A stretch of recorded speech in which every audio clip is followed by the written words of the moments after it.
제21장 일권의 마지막 장입니다. 예감이란 이상한 것이다. 교감도 그렇다. 정조도 그렇다. 이 세 가지가 합해지면 인간이 아직까지 풀어내지 못한 하나의 신비가 된다. 나는 이제껏 예감을 비웃은 적이 없다. 나 스스로가 그런 기이한 예감을 지니고 있기 때문이다. 교감이라는 것도 존재한다고 믿는다. 예를 들면 멀리 떨어져 오랫도록 왕래가 전혀 없던 친지들 사이에 그렇게 떨어져 있었는데도 불구하고 근원을 거슬러 올라가다 보면 서로 일치한다는 것을 알게 되는 경우가 그렇다. 교감 자격은 인간의 이해력을 당황스럽게 한다. 그리고 모르긴 몰라도 정조라는 것 역시 인간과 자연의 교감일 수 있다. 내가 겨우 6살 어린 소녀였던 어느 날 밤 나는 베시 레번이 마사 에보트에게 어린아이 꿈을 꾸었다고 말하는 소리를 들은 적이 있다. 아이들에 관한 꿈은 자신이나 친지에게 문제가 발생할 거라는 걸 알려주는 확실한 징조라고 했다. 내 기억에서 흐릿하게 사라질 수도 있었던 그 말은 곧바로 이어진 상황으로 인해 잊을 수 없이 나의 뇌리에 박혔다. 다음날 배씨는 여동생이 죽었다는 연락을 받고 집으로 불려갔다. 최근에 나는 이 사건을 자주 떠올렸다. 지난 한 주 동안 갓난아기의 꿈을 꾸지 않고 밤을 보낸 적이 하루도 없었기 때문이다. 때로는 품에 안아 달래고 때로는 무릎에 앉혀 어르고 때로는 잔디에서 데이지 꽃을 가지고 놀거나 흐르는 물에 손을 첨벙거리며 노는 모습을 지켜보았다. 어떤 날 밤에는 울부짖는 아기였고 다음 날 밤에는 웃는 아기였다. 언제는 나에게 찰싹 달라붙어 있었고 언제는 나에게서 달아났다. 하지만 어떤 분위기를 풍기고 어떤 표정을 하고 있든 간에 그 환영은 7밤을 내리 내 잠의 영토로 찾아왔다. 이런 상념이 반복되자 설명입니다. 하나의 이미지가 묘하게 되풀이되는 것이 마음에 들지 않았다. 되고요. 잠잘 시간이 가까워지고 꿈의 시간이 다가오는 것이 불안해졌다. 그 징조는 달밝은 밤에 울부짖는 소리로 나를 깨워냈던 아기의 환영과 함께 현실로 나타났다. 다음날 오후에 나는 페어팩스 부인의 방에 나를 만나러 온 사람이 있다는 연락을 받고 아래층으로 내려갔다. 그리로 가보니 신사의 시종 같은 차림을 한 남자가 나를 기다리고 있었다. 그는 검은 상복을 입고 있었고 손에 든 모자에도 검정 비단띠가 둘러져 있었다. 내가 들어가자 남자가 일어나며 말했다. 혹시 기억하실지 모르겠지만 저는 레번이라고 합니다. 8, 9년 전 아가씨가 게이츠 헤드에 있을 때 리더 부인의 마부였고 아직도 거기에 살고 있어요. 아, 로버트 안녕하세요. 기억하고 말고요. 가끔 조지아나의 밤색 조랑말에 나를 태워주곤 했잖아요. 배씨는 어떻게 지내요? 배씨와 결혼하셨죠? 네, 아내는 아주 건강해요. 고맙습니다. 2달쯤 전에 아이를 하나 더 낳았어요. 이제 아이가 셋이 됐죠. 엄마와 아이 모두 잘 지내고 있습니다. 그 댁분들은 모두 무고하신가요, 로버트? 좋은 소식을 들려드릴 수 없어서 유감이에요, 아가씨. 그분들은 지금 상황이 말이 아니에요. 아주 힘들어요. 누가 돌아가신 게 아니었으면 좋겠는데? 내가 그의 검은 상복을 흘낏 쳐다보며 말했다. 그도 자기 모자의 검은 띠를 내려다보고 대답했다. 조은 씨가 런던의 하숙집에서 돌아가신 지 어제로 일주일이 되었어요. 조은 씨가요? 네. 그의 어머니는 그 일을 어떻게 견디고 계신가요? 그게 말입니다, 애의양. 이건 예사 불행이 아니에요. 그분 생활이 아주 방탕하셨어요. 마지막 3년은 이상한 데 빠져 있으셨죠? 죽음도 충격적이었고요. 그가 기대에 못 미치는 삶을 살고 있다는 얘기는 배씨에게 들었어요. 그 정도가 아니에요. 그보다 더 심할 수 없을 정도였죠.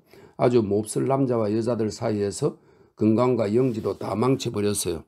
빚을 지고 감옥에 들어가기도 했었죠. 마님이 2번 빼주셨는데 풀려나자마자 다시 예전 버릇과 패거리들에게로 돌아가셨어요. 머리도 좋은 분은 아니었어요. 같이 어울렸던 악당들이 일찍이 들어본 적 없을 정도로 독하게 그분을 벗겨 먹였죠.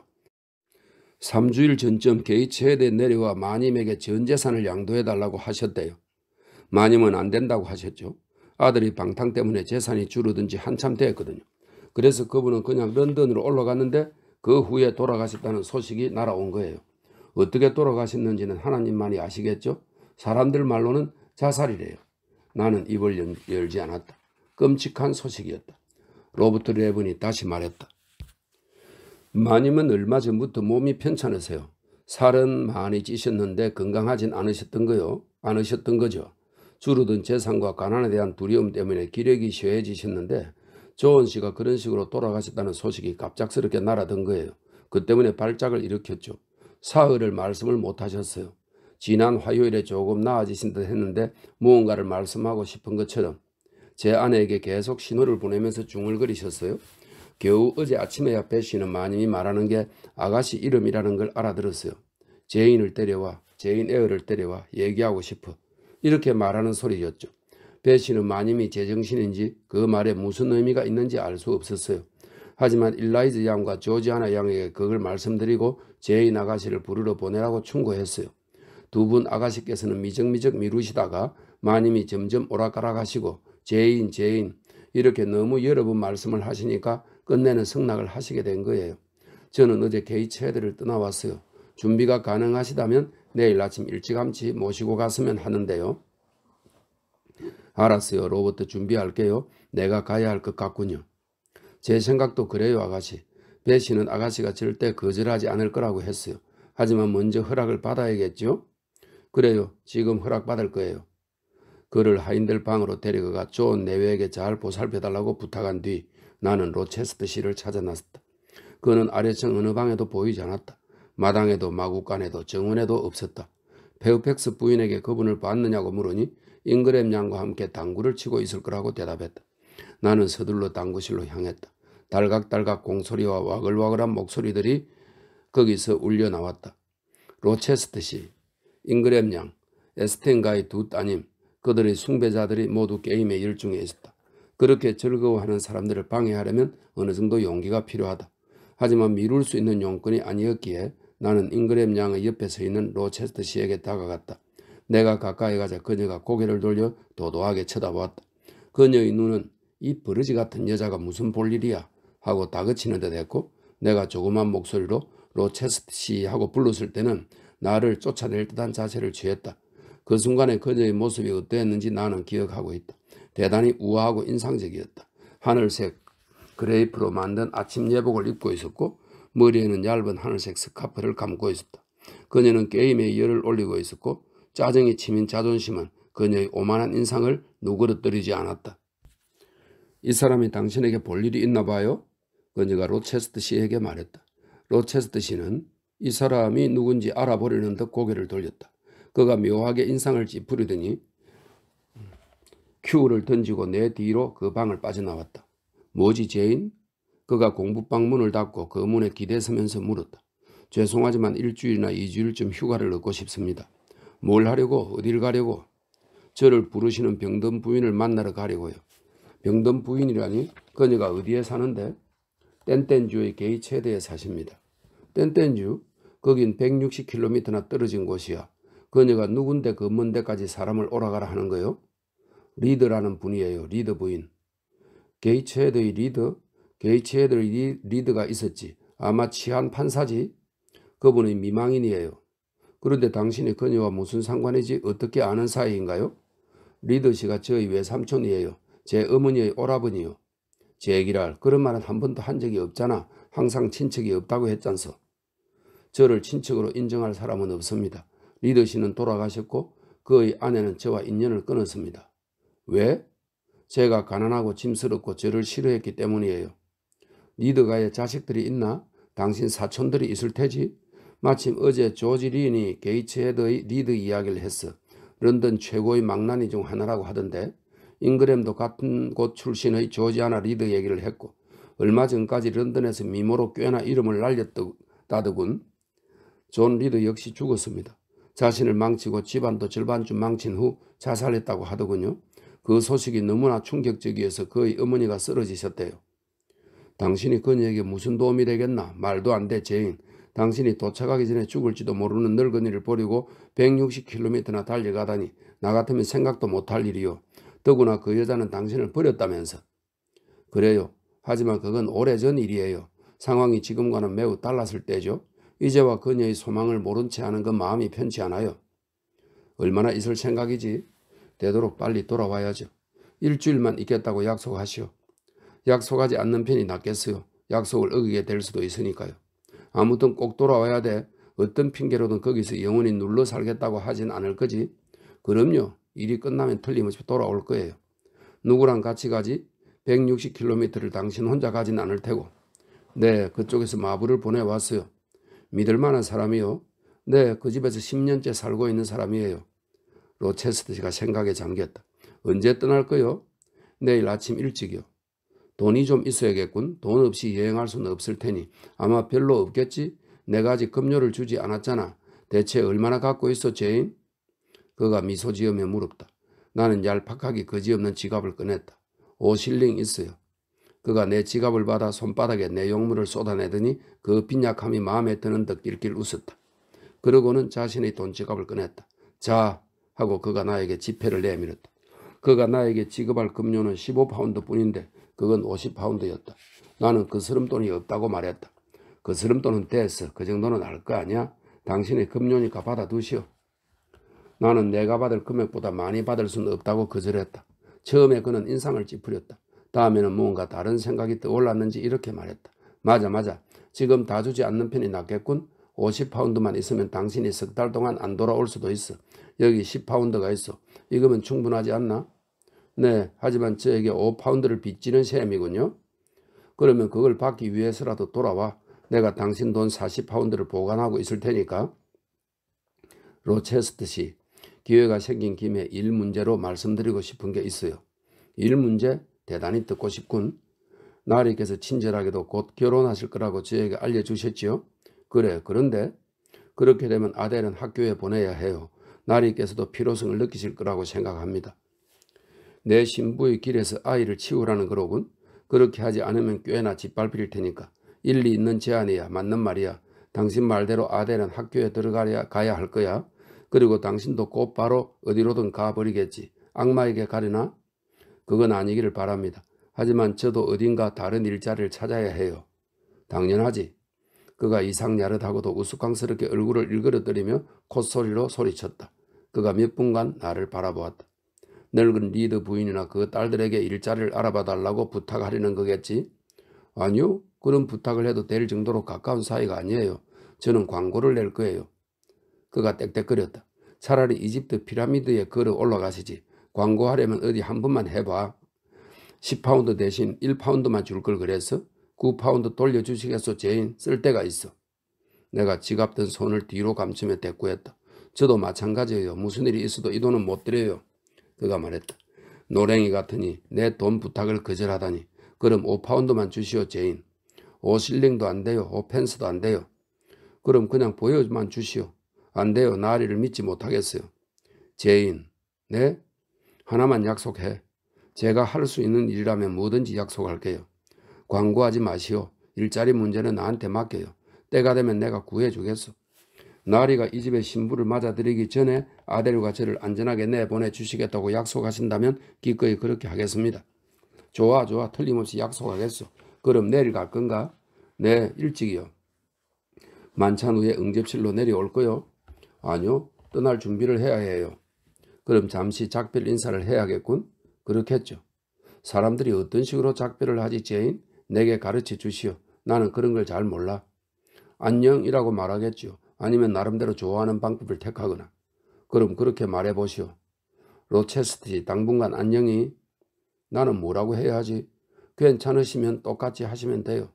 애의양 당분간 안녕히. 이게 다인가? 네. 너무 야박하고 냉담하고 정이 없는 것 같아. 다른 말이 있었으면 좋겠군. 거기에 좀 더 추가를 하든가. 예를 들면 악수를 한다든가. 하지만 아니야. 그것도 별로야. 안녕이라는 말 말고 다른 걸 해보겠나 제인? 그걸로 충분해요. 진심 어린 한마디는 여러 마디 말에 못지않은 호의를 전할 수 있어요. 아주 그럴듯해. 하지만 차갑고 공허하잖아. 안녕이라니. 언제까지 저 문에 등을 기대고 서 계실 참인가? 하고 나는 속으로 생각했다. 이제 짐 꾸리는 일을 시작해야 할 텐데. 만찬 시간을 알리는 종이 울리자 갑자기 그가 말 한마디 없이 방에서 튀어나갔다. 나는 그 후로 더 그를 보지 못했고 아침에 그가 일어나기 전에 출발했다. 5월 1일 오후 5시경에 나는 게이츠헤드의 문지기 오두막에 도착했다. 저택으로 올라가기 전에 먼저 들른 것이다. 오두막은 아주 깨끗하고 깔끔했다. 장식 창에 작고 하얀 커튼들이 걸려 있었고 바닥에는 얼룩 하나 없었다. 쇠살대와 난로용 기구들은 반짝반짝 윤이 났고 불길은 선명하게 타올랐다. 베시는 난로가에 앉아 갓난 아기에게 젖을 먹이고 바비와 그의 여동생은 구석에서 조용히 놀고 있었다. 어머나 세상에 꼭 오실 줄 알았다니까. 내가 들어가자 레번 부인이 소리쳤다. 응, 왔어 베시. 내가 그녀에게 입을 맞추고 나서 말했다. 그리 늦은 것 같지는 않은데 리드 부인은 어떠셔? 아직 살아 계시겠지? 네, 살아 계세요. 전보다 정신도 돌아오고 차분해지셨어요. 의사 말로는 아직 1, 2주쯤은 견디실 거래요. 하지만 회복하긴 힘드실 거라더군요. 리드 부인이 최근에도 내 얘기 하셨어? 바로 오늘 아침에 말씀하셨는걸요. 아가씨가 왔으면 좋겠다고. 하지만 지금은 주무세요. 아니 10분 전에 내가 그 집에 있었을 때는 주무시고 계셨어요. 보통은 오후 내내 혼수 상태 비슷하게 누워 계시다가 6시나 7시쯤 깨어나세요. 여기서 1시간 정도 쉬고 나랑 같이 올라가요. 이때 로버트가 들어오자 배시는 잠든 아이를 요람에 눕히고 그를 맞았다. 그 뒤에 그녀는 내가 창백하고 피곤해 보인다면서 보닛을 벗고 차를 마시라고 고집했다. 나는 그녀에게 환대받는 게 기뻤다. 내 옷을 벗겨주고 하던 어린 시절처럼 나는 내 여행복을 벗겨주는 그녀의 손길을 순순히 받아들였다. 그녀는 분주하게 돌아다녔다. 제일 좋은 도자기로 쟁반을 준비하고 빵을 잘라 버터를 바르고 케이크를 굽고 그 사이사이에 예전에 나에게 그랬듯이 가끔 밥이나 제인을 툭툭 때리거나 밀어내기도 했다. 그 모습을 보고 있으려니 옛날 기억이 새록새록 되살아났다. 가벼운 걸음걸이와 예쁜 외모뿐 아니라 발끈하는 성질도 여전했다. 차가 준비되었을 때 나는 탁자 있는 대로 자리를 옮기려 했다. 하지만 그녀는 예전처럼 단호한 의지로 가만히 앉아 있으라고 말했다. 난로가에서 차를 대접받아야 한다는 것이었다. 그러더니 지난날 육아실 의자에 나를 앉혀놓고 개인적으로 슬쩍 해온 만난 것들을 먹여주던 때와 똑같이 찻잔과 토스트 접시를 얹은 작고 동그란 탁자를 내 앞에 가져다 놓았다. 나 역시 과거에 그랬듯이 미소를 지으며 그녀가 시키는 대로 했다. 그녀는 내가 손필드 저택에서 행복한지 안주인은 어떤 사람인지 알고 싶어 했다. 내가 바깥 주인밖에 없다고 했더니 그가 훌륭한 신사인지 내 마음에 드는 사람인지 물었다. 좀 못생긴 편에 속하지만 꽤 신사다운 사람이고 나에게 친절히 대해줌으로 만족하고 있다고 대답해 주었다. 그 뒤에 나는 최근 그 저택에 체류하고 있는 쾌활한 손님들에 대해 들려주었다. 내가 상세하게 이야기하는 동안 배시는 흥미롭게 귀를 기울였다. 그것은 그녀가 아주 좋아하는 종류의 이야기였다. 그런 대화를 나누는 사이에 1시간이 금세 지나갔다. 배시는 나의 보닛과 다른 여장을 다시 입혀주고 나와 같이 저택을 향하여 문지기 오두막을 나섰다. 9년 전쯤 지금 올라가고 있는 이 길을 걸어 내려올 때도 그녀와 함께였다. 으스스하게 안개를 끼고 어두컴컴하던 1월 아침에 나는 절박하고 억울한 심정으로 그의 신에게 버림받아 추방되는 그런 느낌으로 이 적대적인 지붕 밑을 떠나 로우드라는 싸늘한 피난처로 달려갔다. 아주 멀고 낯선 목적지였다. 그때와 마찬가지로 적대적인 지붕이 내 눈앞에 올라서 있었다. 나의 앞날은 아직 불확실했다. 내 가슴은 아직도 쓰라렸다. 나는 여전히 지구 위의 방랑자 같은 느낌이었다. 하지만 나 자신과 나의 능력을 좀 더 확실히 믿게 되었고 억압을 받더라도 전처럼 주눅들지 않을 자신이 있었다. 내가 행한 잘못으로 인해 벌어진 상처 역시 이제 상당히 치료를 받았다. 원망의 불길은 꺼졌다. 우선 거실로 들어가 봐요. 배시가 앞장서서 현관홀을 지나며 말했다. 2분 아가씨들이 거기 계실 거예요. 다음 순간 나는 거실에 들어서 있었다. 모든 가구들이 내가 처음 브로클 허스트 씨에게 소개되던 날 아침의 모습 그대로인 듯했다. 그가 밟고 서 있는 러그가 여전히 벽난로 앞을 덮고 있었다. 책장을 흘기 쳐다보니 세 번째 선반에는 비위의 영국 조류사 2건과 바로 그 윗줄에 글리브 여행기와 아라비안 나이트가 그대로 자리를 차지하고 있었다. 생명이 없는 그것들은 변한 것이 없었다. 하지만 살아있는 사람들은 알아볼 수 없을 만큼 변해 있었다. 젊은 숙녀 2명이 내 앞에 나타났다. 한 명은 키가 아주 커서 잉그램 양과 맞먹을 정도였다. 비쩍 마른 몸에 얼굴은 흑빛이고 태도는 엄숙했다. 그녀의 모습에서는 어딘지 금욕주의적인 분위기가 풍겼다. 치마가 일자형으로 된 검정색 모직 옷, 뻣뻣한 리넨 칼라, 관자놀이에서 빗어넘긴 머리, 흑당 구슬을 꿰은 줄과 수녀의 것처럼 보이는 십자가상이 달린 장신구. 이런 외양에서 드러나는 극도의 간소함이 금욕적인 분위기를 더욱 강하게 했다. 그 길쭉하고 헬쑥한 얼굴에서 이전의 모습은 전혀 찾아볼 수 없었지만 나는 그녀가 일라이저일 거라고 확신했다. 다른 여자는 분명히 조지아나였다. 하지만 내가 기억하고 있는 날씬하고 요정 같던 11살 소녀 조지아나가 아니었다. 그녀는 아주 통통하게 활짝 피어난 처녀였고 밀랍 인형처럼 아름다웠다. 어여쁘고 균형 잡힌 이목구비에 나른한 푸른색과 곱슬곱슬한 금발을 지니고 있었다. 그녀의 옷빛깔도 검정색이었다. 하지만 모양새는 언니의 옷과 천지 차이로 달랐다. 훨씬 풍성하게 늘어지는 그 옷은 그녀에게 잘 어울렸다. 다른 한쪽이 청교도적으로 보인다면 이쪽은 매우 세련돼 보였다. 자매들은 각각 어머니의 특징을 하나씩 지니고 있었다. 딱 하나씩만. 가늘고 핏기 없는 큰딸은 어머니의 검은빛 갈색 눈을 물려받았다. 꽃처럼 피어나는 화사한 작은 딸은 턱의 위아래 윤곽이 어머니와 비슷했다. 어쩌면 좀 더 부드러울지 모르지만 그래도 여전히 딱 꼬집어 말할 수 없는 무정한 인상을 풍겼고 그것만 아니라면 훨씬 더 육감적이고 매력적으로 보였을 것이었다. 내가 걸어 들어가자 그들이 나를 맞으려고 일어섰고 둘 다 나를 에어양이라고 불렀다. 일라이즈는 웃음기 없이 무뚝뚝한 목소리로 간단하게 인사했다. 그 뒤에 다시 자리에 앉아 나를 잊은 듯 난로불만 빤히 쳐다보았다. 조지아나는 어떻게 지냈어? 하고 묻고는 다소 점잠 빼는 어조로 나의 여행이나 날씨 등에 관해 몇 마디 상투적인 말들을 덧붙였다. 그러면서 여러 번의 곁눈질로 나의 머리부터 발까지를 평가했다. 나의 충충한 메리노 모직 외투의 주름을 훑어보기도 하고 코티지 보니에서의 소박한 장식에 눈길을 주기도 하면서 젊은 숙녀들은 실제로 말을 하지 않고도 상대를 괴짜로 여긴다는 것을 알리는 놀라운 방법을 알고 있다. 말이나 행동으로는 전혀 무례를 범하지 않으면서도 거만한 표정과 차가운 태도와 냉담한 의조를 통해 자기들의 느낌을 충분히 표현하는 것이다. 하지만 은근하건 노골적이건 경밀은 이제 더 이상 예전과 같은 영향력을 미치지 못했다. 사촌들 사이에 앉아 완벽하게 무시하는 한 사람과 다른 사람의 비웃음 섞인 관심을 받으면서도 전혀 불편을 느끼지 않았다는 것은 내가 생각해도 놀라운 일이었다. 일라이즈는 나에게 굴욕감을 주지 못했고 조지아나도 나를 당황하게 만들지 못했다. 사실 나는 달리 생각할 것들이 있었다. 지난 몇 달 동안 내 안에서는 그들이 일으킬 수 있는 어떤 감정보다도 훨씬 강력한 감정들, 즉 그들이 내게 가하거나 부여할 수 있는 것보다 훨씬 격렬하고 날카로웠던 고통과 기쁨들이 요동쳤었다. 때문에 나는 그들이 잘해주든 못해주든 전혀 신경 쓰이지 않았다. 리드 부인은 어떠셔? 나는 차분하게 조지아나를 바라보며 물었다.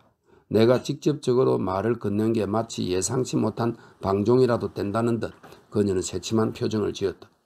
리드 부인? 아, 엄마 말이구나. 몹시 안 좋으셔. 오늘 밤에는 아마 만나뵐 수 없을걸? 내가 말했다. 위층에 올라가서 리드 부인에게 내가 왔다고 전해주면 매우 고맙겠어. 조지아나가 기막혀하며 그 푸른 눈을 휘둥그레 떴다. 내가 덧붙였다. 그분이 날 보고 싶어 하신다는 거 알아. 그분의 소망을 알기에 필요 이상으로 시간을 늦추고 싶지 않아. 엄마는 저녁에 방해하는 거 싫어하셔. 일라이즈가 말했다. 나는 자리에서 일어나 조용히 보니과 장갑을 벗고 베시에게 가서 오늘 밤에 리드 부인이 나를 만날 수 있는 상태인지 알아보도록 하겠다고 말했다. 나는 부엌으로 가서 베시를 찾아 그녀를 위층으로 올려보냈고 다른 몇 가지 일도 처리했다. 이제까지 나는 오만 앞에서 움츠려드는 습관을 갖고 있었다. 1년 전에 오늘과 같은 무시를 당했다면 바로 다음날 아침에 게이츠 헤드를 떠나기로 결심했을 것이다. 이제는 그게 어리석은 생각이라는 걸 잘 알고 있다. 나는 외숙모를 만나려고 160km를 달려왔고 그녀의 건강이 호전되거나 아니면 돌아가실 때까지 그 곁에 머물러 있어야 했다. 그 딸들의 교만과 어리석음은 한쪽으로 밀어두기로 했다. 그런 일에 좌우되지 말아야 했다. 나는 가정부에게 앞으로 1, 2주 정도 손님으로 머물게 될 테니 내가 쓸 방을 보여달라고 했고 내 짐을 방으로 옮기게 하고 직접 거리로 따라갔다. 청계참에서 배시를 만났다. 그녀가 말했다. 마님이 깨어 계세요. 아가씨가 왔다고 말씀드렸어요. 마님이 알아보시는지 가서 확인해 봐요. 익히 알고 있는 그 방으로 가기 위해 따로 안내를 받을 필요는 없었다. 예전에 벌을 받거나 구중을 들으러 너무나 자주 불려갔던 곳이니까. 배시보다 먼저 종종 걸음을 쳐서 조용히 그 문을 열었다.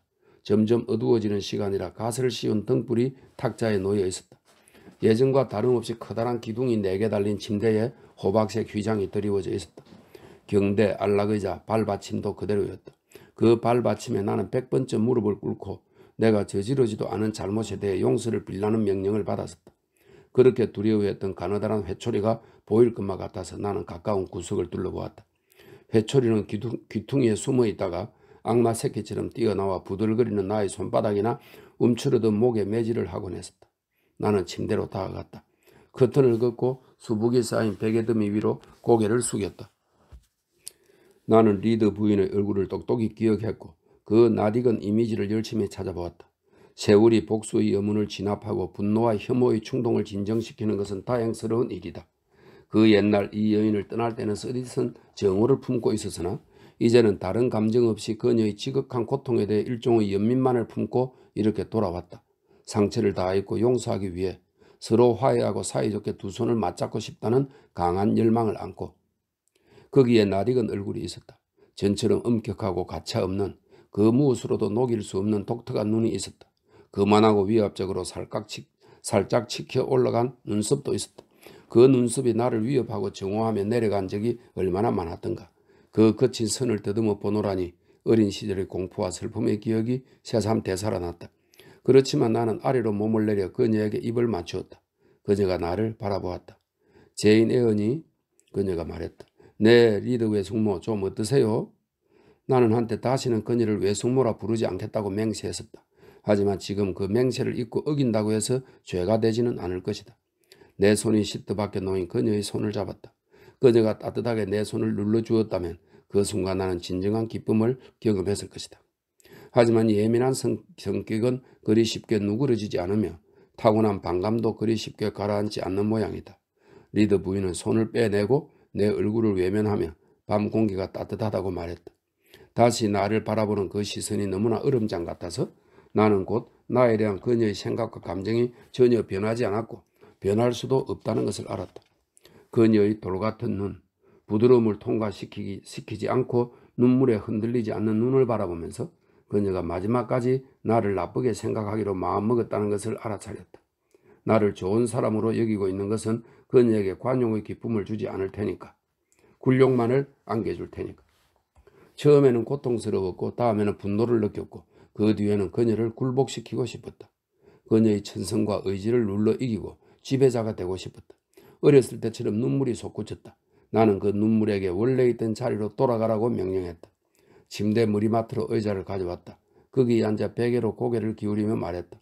저를 부르셨잖아요. 제가 여기 왔어요. 건강이 괜찮아지실 때까지 머물 생각이에요. 당연히 그래야지.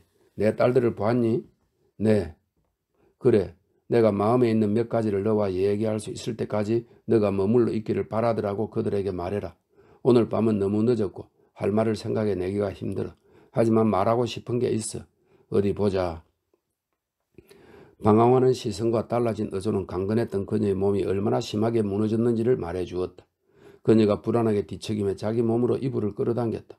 그 한 구석에 놓여있던 내 팔꿈치가 이불을 고정시켰던 모양이다. 그녀가 당장에 짜증을 냈다. 일어나. 이불 자락을 누르니 신경질이 나잖아. 넌 제인 에어니? 네, 제인 에어예요. 그 아이 때문에 나는 아무도 믿지 못할 만큼 고생을 했어.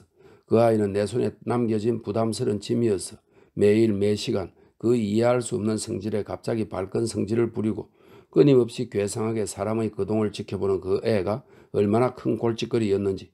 한 번은 미친 무엇처럼 아니 악귀처럼 나한테 대들었어. 세상 어떤 아이도 그 애처럼 말하고 그런 표정을 짓지는 않아. 집에서 쫓아낼 수 있었던 건 천만다행이었어. 로우드 사람들이 그 애한테 뭘 어쩌겠어? 거기에 열병이 펴져서 학생들이 수두룩하게 죽었을 때도 그 애는 안 죽었어. 하지만 난 그 애가 죽었다고 말했어. 죽었으면 좋았을 텐데. 이상한 소망이시네요, 리드 부인. 왜 그렇게 그 애를 미워하세요? 난 항상 그 애 엄마가 싫었어. 내 남편의 유일한 동생이었고 그에게 아주 귀여움을 받았으니까. 그녀가 신분 낮은 놈과 결혼하자 그의 가족들은 인연을 끊으려 했는데 그만이 반대했어. 동생이 죽었다는 소식을 듣고는 바보처럼 울어댔어. 내가 남한테 맡기고 양육비를 주자고 애원했는데도 그 아기를 데려오자고 사람을 보냈어. 난 처음 봤을 때부터 그게 미웠어. 맥없이 칭얼거리고 보채게만 하는 그 아이가. 밤새도록 요람해서 징징거렸지. 다른 애들처럼 소리소리 지르는 것도 아니고 훌쩍훌쩍 울면서 낑낑거렸어. 리더는 그걸 가엾어 했어. 자기 자식처럼 보살피고 돌봐줬어. 아니 자기 자식보다 더 많이 봐줬지. 내 아이들한테 그 거지 같은 그에게 친절하게 대하라고 했어. 내 귀염둥이들이 싫어하는 기색이라도 보이면 화를 냈지. 죽어가는 병상에서도 그는 그걸 자기 침대 옆에 데려오게 했어. 죽기 1시간 전에는 나한테 그걸 데리고 키우겠다는 맹세를 하게 했어. 차라리 구비론의 가난뱅이 아이를 맡아 키우는 게 낫지. 하지만 그는 약했어. 천성적으로 마음이 약했어. 조는 전혀 제 아비를 안 닮았고 난 그게 기뻐. 조는 나와 제 외삼촌들을 닮았어. 그는 깁슨가의 필줄이야. 아, 그 아이가 돈을 달라는 편지로 나를 괴롭히지만 않으면 좋겠는데. 이제 더 내줄 돈이 없어. 우린 점점 가난해지고 있어. 하인들 절반을 내보내고 집의 일부를 닫아 걸어야 돼. 아니면 세를 놓거나. 난 그렇게는 못해. 하지만 그러지 않고서야 살아갈 방법이 없잖아. 수입의 3분의 2가 저당 이자로 나가는데. 조는 끔찍하게 도박을 해대고 항상 잃어. 가엾은 아이. 사기꾼들한테 둘러싸여 몰락하고 타락해버렸어. 그 애의 모습은 끔찍해. 그 애를 볼 때마다 수치스러워. 그녀는 점점 흥분하고 있었다. 이제 나가는 게 나을 것 같아. 나는 침대 맞은편에 서 있는 배시에게 말했다. 아무래도 그게 낫겠어요. 하지만 밤이 되면 자주 이런 식으로 말씀하세요. 아침에는 그나마 좀 침착해져요. 내가 자리에서 일어났다. 그때 리드 부인이 소리쳤다. 가지마. 너에게 하고 싶은 말이 더 있어. 그 애가 날 위협해. 죽어버리겠다고. 아니면 나를 죽이겠다고 계속 위협해. 가끔 그 아이가 목에 커다란 상처가 나서 아니면 얼굴이 시커멓게 부어서는 죽어있는 꿈을 꾸어. 큰일이야. 걱정할 게 너무 많아. 어떻게 해야 하지? 어떻게 돈을 구하지? 베시가 어렵게 그녀에게 진정제를 먹이고 나자 리드 부인은 금세 차분하게 가라앉더니 꾸벅꾸벅 졸기 시작했다. 그제야 나는 그녀의 곁을 떠날 수 있었다. 내가 다시 그녀와 이야기를 나눌 수 있게 되기까지는 열흘 이상을 기다려야 했다. 그녀는 계속해서 환각 상태 아니면 혼수 상태에 빠져 있었다. 의사는 그녀를 심하게 자극할 수 있는 행위를 모두 금지시켰다. 그 사이에 나는 될 수 있는 대로 조지아나와 일라이즈와 잘 어울려 지냈다. 처음에 그들이 나를 차갑게 대했던 것은 사실이다.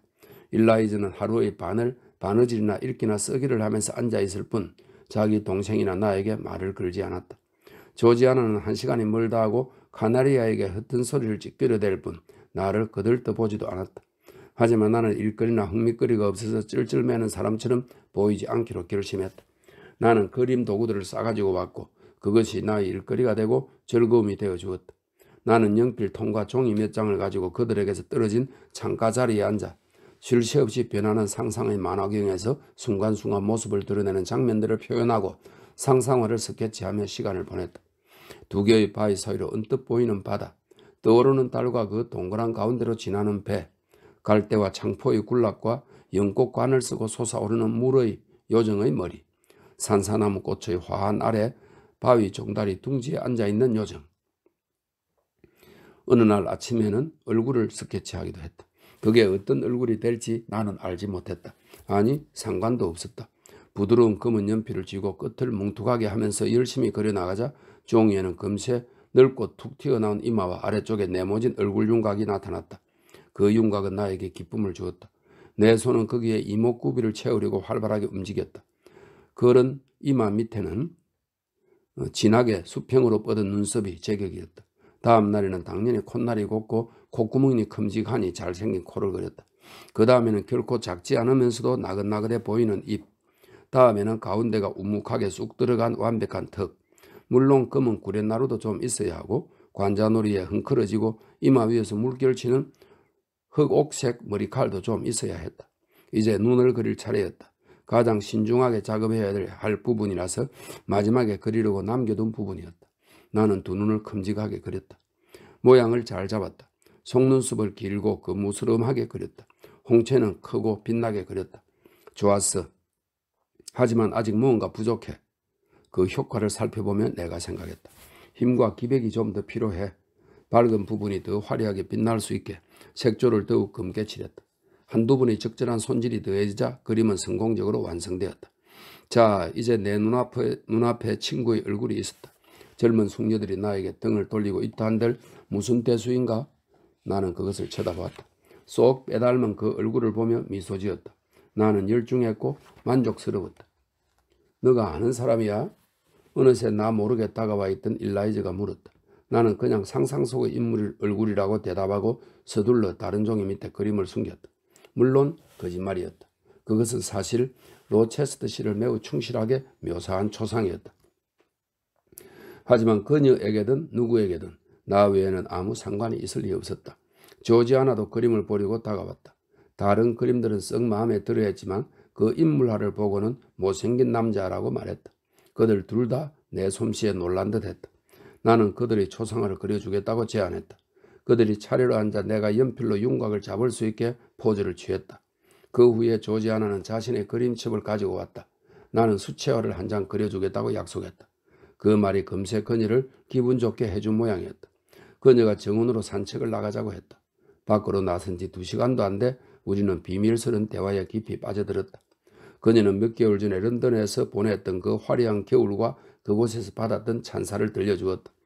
그녀에게 마음을 빼앗겼던 귀족의 이야기까지 은근슬쩍 흘러나왔다.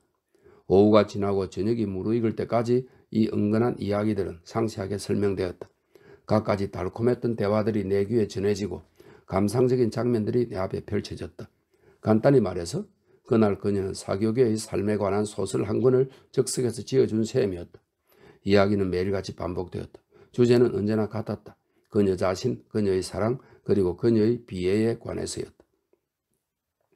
이상하게도 그녀는 어머니의 병환이나 오빠의 죽음, 가족이 처한 암울한 상황에 대해서는 한마디도 꺼내지 않았다. 그녀의 마음은 오로지 유쾌했던 과거의 추억과 앞으로의 활락에 대한 열망으로 가득한 듯 보였다. 그녀는 엄마의 병실에서 하루에 5분 정도만 보낼 뿐 그 이상은 들여다보지 않았다. 일라이즈는 여전히 말이 없었다. 얘기할 시간이 없는 게 분명했다. 나는 그녀보다 더 바빠 보이는 사람을 본 적이 없었다. 그렇지만 그녀가 무엇을 하고 있었는지는 말하기 어렵다. 아니, 그보다는 그 부지런함의 결과가 무엇이었는지 말하기 어렵다고 말해야겠다. 그녀는 자명종 소리에 맞춰 아침 일찍 잠에서 깼다. 그녀가 아침 식사 전에 어떤 일에 전념하는지는 모르겠지만 식사 후에는 자신의 시간을 규칙적으로 나누어서 사용했다. 매 시간마다 해야 할 일을 할당해 놓은 것 같았다. 하루에 3번 그녀는 작은 책을 공부했는데 내가 관찰해보니 그건 영국 교회의 기도서였다. 한 번은 그 책의 매력이 뭐냐고 물었더니 그녀는 전례법규라고 대답했다. 그녀는 또 양탄자 크기의 커다랗고 네모난 진홍색 천가장자리를 금실로 수놓는 일에 3시간씩 할애했다.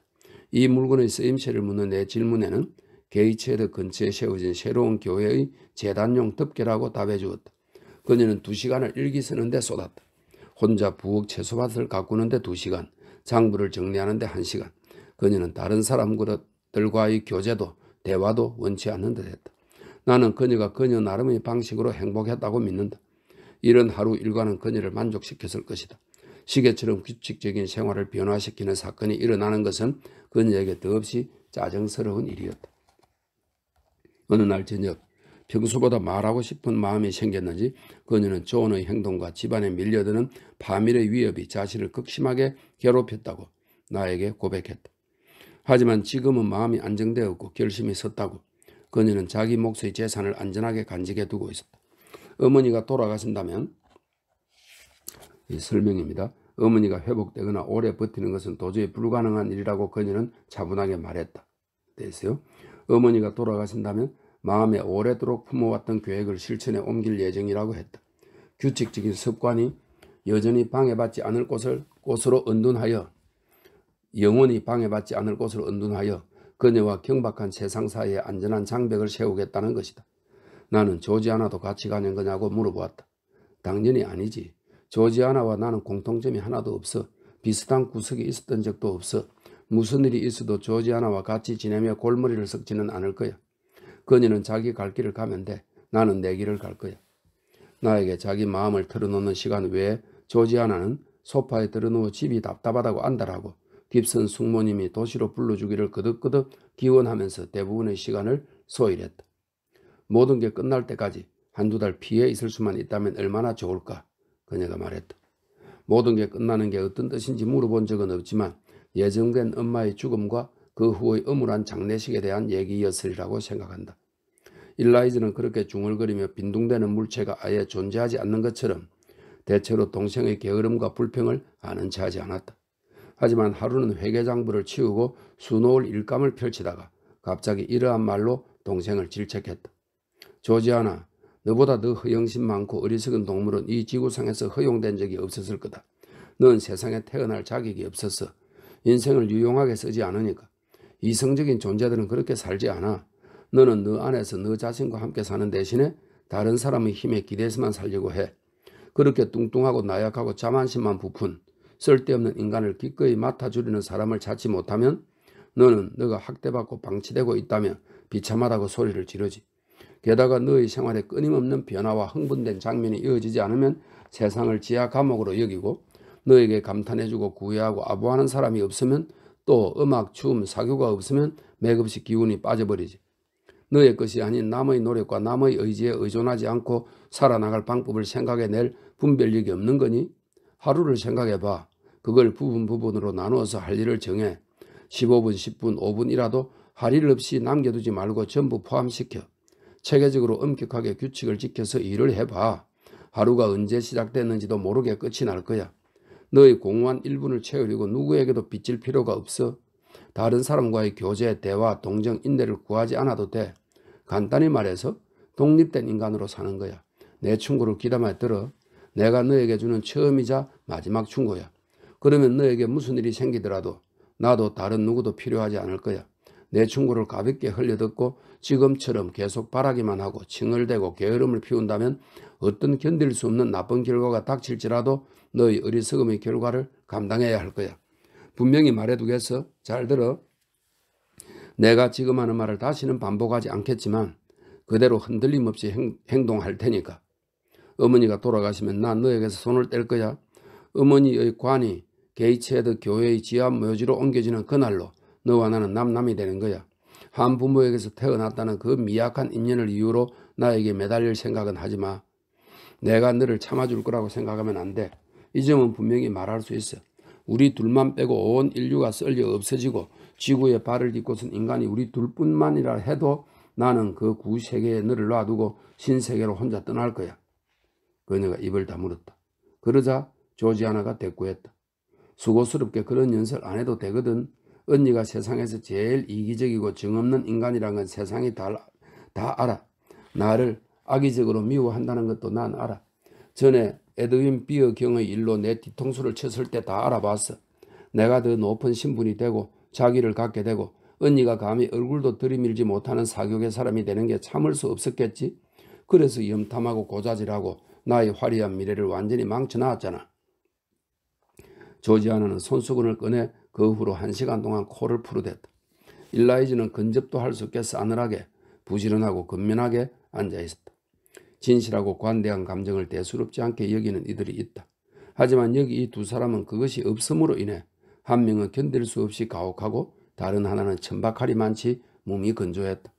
판단이 없는 감정은 물을 섞은 약과 같다. 하지만 감정으로 조절되지 않는 판단은 너무 쓰고 깔끄러워서 목으로 넘기기 힘들다. 바람이 치는 오후였다. 조지아나는 소설책을 읽다가 소파에서 잠이 들었다. 일라이즈는 새 교회에서 열리는 성도 기념일 예배에 참석하러 갔다.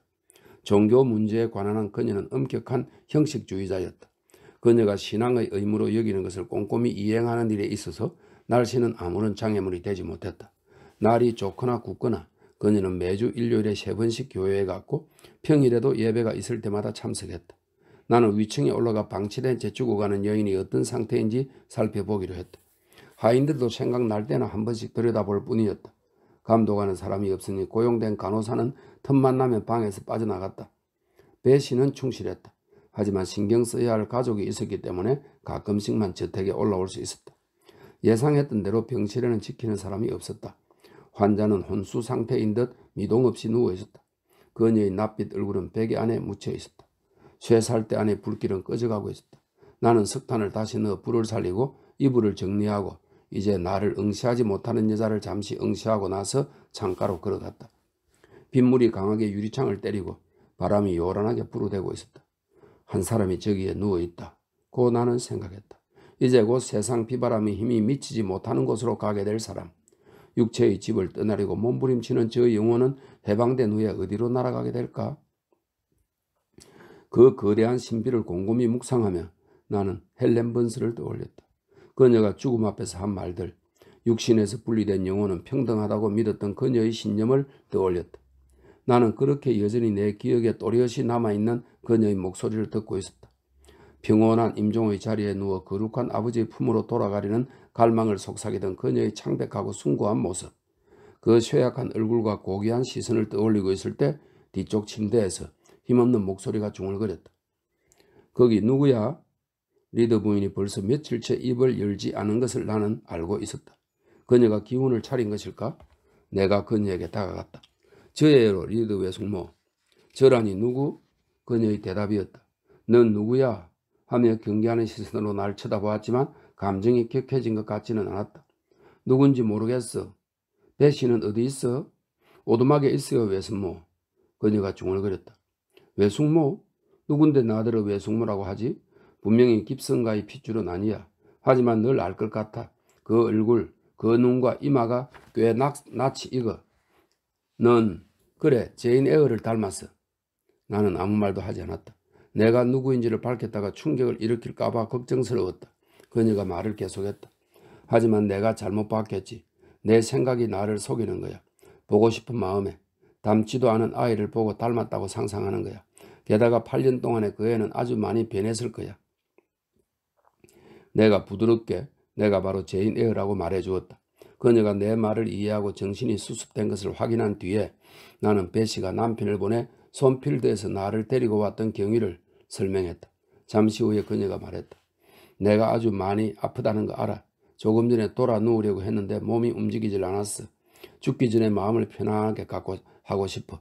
건강할 때는 전혀 생각지 않던 것들이 지금과 같은 순간에는 짐이 되지. 여기 간호사가 있니? 이 방에 너 말고 누가 있니? 나는 우리 둘만 있다고 안심시켰다. 그래, 내가 너에게 저지른 잘못 중 지금 후회하는 게 두 가지 있어. 하나는 남편에게 내 자식처럼 키우겠다고 한 약속을 어긴 것이고 다른 하나는 그녀가 말을 멈추었다. 어차피 그건 별로 중요한 게 아닐지도 몰라. 그녀가 혼잣말로 중얼거렸다. 병이 나을 수도 있는데 그 아이한테 이렇게 초라해지는 것도 괴로워. 그녀는 자세를 바꾸려고 노력했지만 뜻대로 되지 않았다. 그녀의 얼굴이 변했다. 내적인 감정, 어쩌면 마지막 고통의 전조를 경험하는 듯했다. 그래, 그걸 끝내야 돼. 내 새가 내 앞에 있어. 말하는 게 낫겠어. 저기 내 화장 도구함에 가서 그걸 열고 거기 있는 편지를 꺼내와. 나는 그녀의 지시에 따랐다. 편지를 읽어봐라. 그녀가 말했다. 그다지 길지 않은 내용이었다. 부인, 바라옵건대 저희 진려 제인 에어의 주소와 소식을 알려주십시오. 곧 편지를 띄워 그 아이를 마데이라에 있는 저에게 오도록 하는 것이 저의 바람입니다. 하나님이 저희 노력에 축복하시어 어지간한 재산을 모을 수 있게 해주셨습니다. 제가 결혼하지 않아 자식이 없으므로 생전에 그 애를 양녀로 삼아 세상 떠날 때 제가 남기고 가는 것들을 물려주고자 합니다. 부인, 저는 마데리아에서 존 에어. 편지에 적힌 날짜는 3년 전이었다. 제가 왜 이 이야기를 듣지 못했을까요? 내가 물었다. 내가 너를 너무나 지독하고 철저하게 미워해서 너가 잘되는 꼴을 보지 못했기 때문이지. 나는 너가 한 행동을 잊을 수 없었다. 제인, 너가 전에 나에게 들이댔던 분노, 세상 누구보다 나를 혐오한다고 말하던 어조, 내 생각만 해도 역겹고 내가 너를 지극히 잔인하게 대했다고 퍼부어대던 아이 같지 않은 표정과 목소리, 너가 그렇게 대들며 마음의 독액을 쏟아냈을 때 느꼈던 내 감정을 잊을 수가 없었다. 공포를 느꼈어. 때리거나 떼밀었던 동물이 나에게 인간의 눈으로 고개를 쳐들고 인간의 목소리로 제주한 것처럼. 물 좀 가져다 다오. 어서. 나는 그녀가 요구한 물을 먹여주며 말했다. 리더 부인, 이제 그런 건 생각 마시고 마음에서 몰아내세요. 제가 흥분해서 한 말들을 용서하세요. 그때는 어린아이였어요. 그날 이후로 8, 9년이 지났는걸요. 그녀는 내 말에 전혀 신경 쓰지 않았다. 하지만 물을 마시고 숨을 들이쉬고 이렇게 말을 이었다. 정말이지 난 잊을 수 없었어. 그리고 복수를 했다. 너가 삼촌의 양녀가 되어 편안하고 안락하게 사는 걸 참을 수 없었어. 그에게 편지를 썼어. 실망시켜드려서 죄송하지만 제인 에어는 죽었다고. 로우드에서 발진 티버스로 죽었다고 써보냈다. 이제 내 마음대로 해라. 내 말이 사실이 아니었다고 편지해. 당장이라도 나의 거짓말을 폭로해라. 넌 나를 고문하려고 태어난 것 같구나. 너만 아니었다면 내가 절대 저지르지 않았을 행동에 대한 기억이 나의 마지막 시간을 괴롭히고 있어. 그런 건 이제 생각지 마시고 저를 따뜻하게 봐주시고 용서해 주실 수만 있다면. 그녀가 말을 막았다. 넌 아주 못된 성질을 가졌어. 그리고 이날까지 나는 그걸 이해할 수가 없어. 9년 동안 무슨 대접을 받아도 말 한마디 없이 참고 지내던 아이가 어떻게 10년째 그 모든 흥분과 사나움을 터뜨릴 수 있었던지 도저히 이해할 수가 없어. 저는 외숙모가 생각하는 만큼 나쁜 아이가 아니에요. 성격이 격하긴 하지만 앙심을 품지는 않아요. 어렸을 때 외숙모가 받아주기만 했다면 몇 번이라도 기쁘게 외숙모를 사랑했을 거예요. 이제 진심으로 화해하고 싶어요. 저에게 입맞춰 주세요, 외숙모. 나는 그녀의 입술에 내 뺨을 갖다 댔다. 그녀는 끝내 입을 대지 않았다. 내가 침대에 엎드려 자신을 내리누른다면서 다시 물을 달라고 했다. 나는 그녀를 눕히면서 물을 마시는 동안 내가 그녀를 이렇게 팔로 받쳐주고 있었기 때문에 그녀의 얼음처럼 차고 축축한 손에 내 손을 포겠다. 힘없는 손가락들이 내 손길을 피해 움츠러들었다. 흐릿한 눈이 나의 시선을 피했다. 내가 마침내 말했다. 그럼 나를 사랑하시든 미워하시든 마음대로 하세요. 저는 외숙모를 완전히 아낌없이 용서해드렸어요. 이제 하나님께 용서를 빌고 마음의 평화를 찾으세요. 가엾게 고통받은 여인, 그녀 안에 박힌 마음의 틀을 바꾸기에는 너무 늦은 시간이었다. 살아서 줄곧 나를 증오했던 이 여인은 죽으면서도 여전히 나를 증오해야 직성이 풀릴 모양이었다. 이때 간호사가 들어왔고 배시가 따라 들어왔다. 나는 어떤 다정함의 신호라도 보일까 싶어 30분을 더 머물러 있었다. 하지만 그녀는 아무것도 보여주지 않은 채 빠르게 혼수 상태에 빠져들었다. 그러고는 다시 정신을 차리지 못했다. 그날 밤 12시에 그녀는 세상을 떠났다. 나는 그녀의 눈을 감겨주는 임종의 자리에 있지 못했다. 그녀의 딸들도 마찬가지였다. 모든 게 끝난 다음 날 아침에 사람들이 우리에게 와서 알려주었다. 그때쯤 이미 그녀는 입관되어 있었다. 일라이즈와 나는 그녀를 보러 갔다. 조지아나는 크게 소리내어 울면서 가볼 용기가 나지 않는다고 했다. 한때 튼튼하고 활기찼던 세라리드의 몸이 미동없이 딱딱하게 굳어 있었다. 돌처럼 완강하던 그녀의 눈은 차가운 눈꺼풀로 덮여 있었다. 그녀의 이마와 강한 얼굴의 특징들은 아직도 냉혹한 영혼의 인상을 가지고 있었다. 나에게 그 시선은 이상하고 엄숙한 물체였다. 나는 우울하고 고통스럽게 그것을 바라보았다. 부드러움도 다정도 연민도 희망도 안도도 느껴지지 않았다. 오로지 그녀의 불행, 나의 상실이 아니라 그녀의 불행에 대한 불편한 고통과 그런 식으로 죽는 것에 대한 두려움으로 인해 우울하고 눈물도 나지 않는 당황스러움을 느꼈을 뿐이다. 일라이즈는 자기 어머니를 차분하게 관찰했다. 몇 분간 침묵한 후에 그녀가 말했다. 체질적으로는 좋기 천수를 누리셨을 거야. 고난이 생명을 단축시켰어. 한순간 그녀의 입이 격렬을 일으켰다. 그 순간이 지나자 그녀는 돌아서서 방을 떠났고 나 역시 그렇게 했다. 우린 둘 다 눈물 한 방울 흘리지 않았다. 네, 이렇게 해서 1권이 끝났습니다.